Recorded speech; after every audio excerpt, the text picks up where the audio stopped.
Hi friends అందరికీ welcome to my channel కీర్తి రమేష్. ఈరోజైతే poha mixture తయారీ విధానం చూసేద్దాం.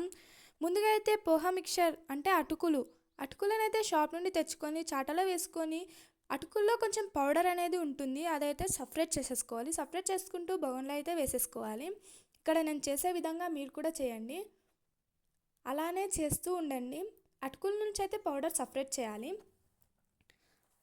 అలా సపరేట్ చేసిన అటుకులనైతే ఆ బౌల్ నుండే స్టవ్ పైన పెట్టి కొంచెం క్రిస్పీ అయ్యేంతసేపు ఫ్రై అయితే చేయాలి. ఇలా నేను చూపిస్తున్న విధంగా ఫ్రై అయితే చేసుకోండి.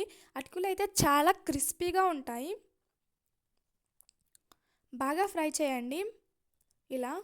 అంతలోపు అయితే నా ఛానల్ని సబ్స్క్రైబ్ చేసుకొని నాకైతే సపోర్ట్ చేయండి. Please do subscribe. తర్వాత అయితే ఇంకో బౌల్లోకి ఆయిల్ అయితే వేసుకోవాలి. ఆయిల్ వేసేసుకొని నేనైతే ఇక్కడ పల్లీలు అయితే వేసేసుకుంటున్నాను. పల్లీలు వేసుకొని ఫ్రై అయితే చేసుకోవాలి. అలాగే ఫ్రై చేసుకోవాలి. పల్లీలు అయితే బాగా ఫ్రై చేయాలి. అలా మిక్స్ చేస్తూ ఫ్రై చేయాలి. ఇక్కడైతే నేను శనగలు వేసాను పుట్నాలకు బదులు. ఆ క్లిప్ అయితే మిస్ అయిపోయింది, మీరైతే ఇష్టం ఉంటే వేసుకోండి. అలాగే ఎండుమిర్చి అయితే వేసేసుకొని ఫ్రై చేసుకోవాలి. ఎండుమిర్చి అయితే కలర్ చేంజ్ అయ్యేంతసేపు అలాగే ఫ్రై చేయాలి. చూడండి నేను ఇలా ఇక్కడ ఎలా ఫ్రై చేస్తున్నానో అలా ఫ్రై చేయండి. ఇప్పుడైతే నేను ఇక్కడ కరివేపాకు వేసాను. కరివేపాకు వేసి కూడా క్రిస్పీ అయ్యేంతసేపు ఫ్రై చేయండి. చూడండి ఇలా ఫ్రై చేయండి. తర్వాత వెల్లుల్లి జీలకర్ర అయితే వేసుకోవాలి. అవి రెండు మిక్సీ చేసుకొని వేసుకోవాలి. ఇలా మంచిగా ఫ్రై చేయాలి.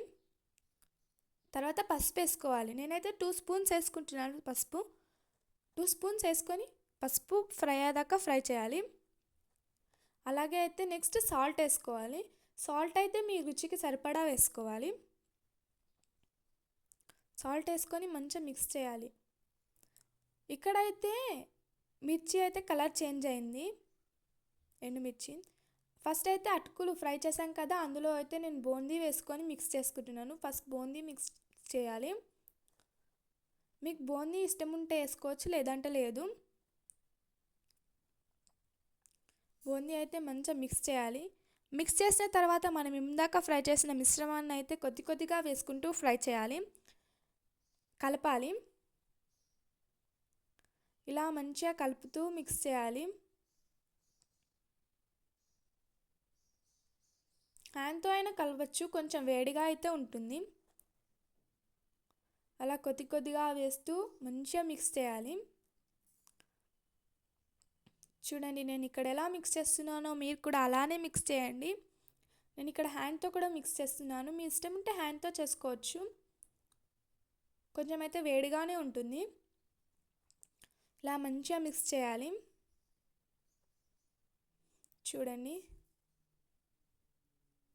మిక్సింగ్ ఇలా చేస్తే చాలా బాగా వస్తాయి అటుకులు. Thank you so much. అందరూ నా ఛానల్ని సబ్స్క్రైబ్ చేసుకొని సపోర్ట్ చేయండి. Please do subscribe. Thank you.